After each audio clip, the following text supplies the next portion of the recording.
David Seymour.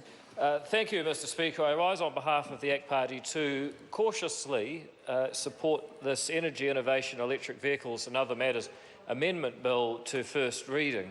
And Mr Speaker, I say cautiously because much of the bill seems to rest on a contradiction. A contradiction that on the one hand, new technologies and electric vehicles are very, very good, but not good enough that people will use them without being prodded by government.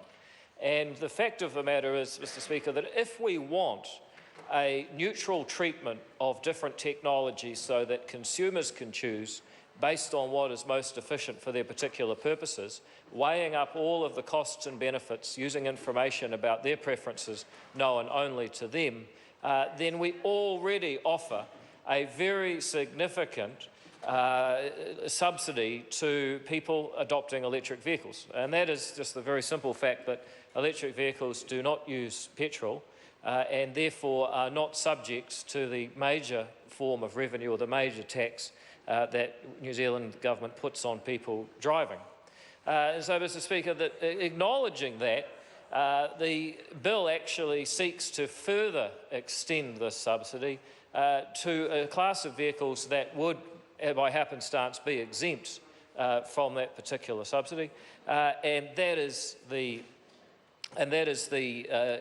heavy electric vehicle class, up to the point where they get to 2%. And I have to concur with my colleague James Shaw's comment, where he said that the use of bus or high occupancy and public transit lanes by electric vehicles is not a suitable inducement for people to buy electric vehicles, not because it won't be as effective as James Shaw claimed, but simply because to the extent that it is effective, it will be ruining the purpose of high occupancy transit lanes, which is to increase the number of people that travel on a given section of road. And so all of a sudden you have people purchasing electric vehicles to access a benefit that was actually designed to deliver a completely different policy outcome, which was increasing the number of, or the capacity of a particular length of road.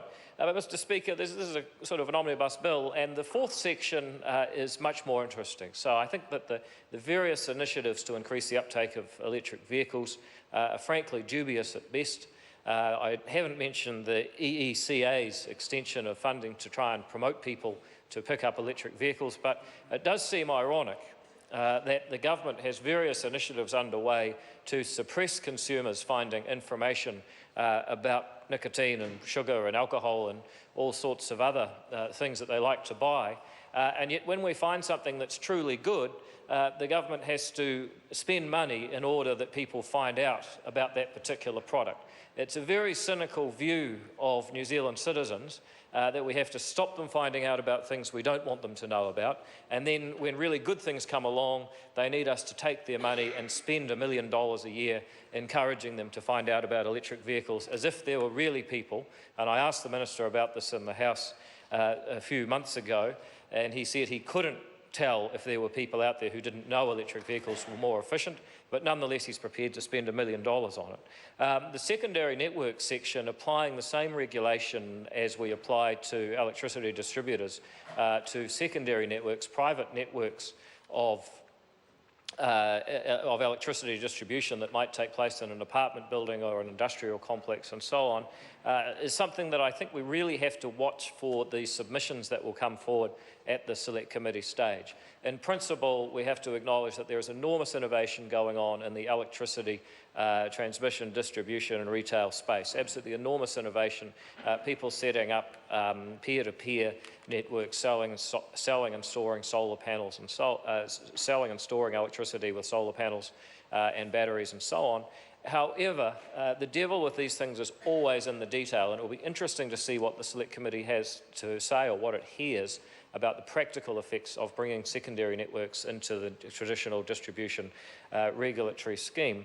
So, Mr Speaker, an interesting bill, one that has tried to, I guess, pick winners and pick a particularly trendy technology to promote over others while distorting the regulatory framework, and I think that's very regrettable. But on the strength of the secondary networks aspect, I'll be happy to see what people say in the Select Committee on this bill. Thank you, Mr. Speaker.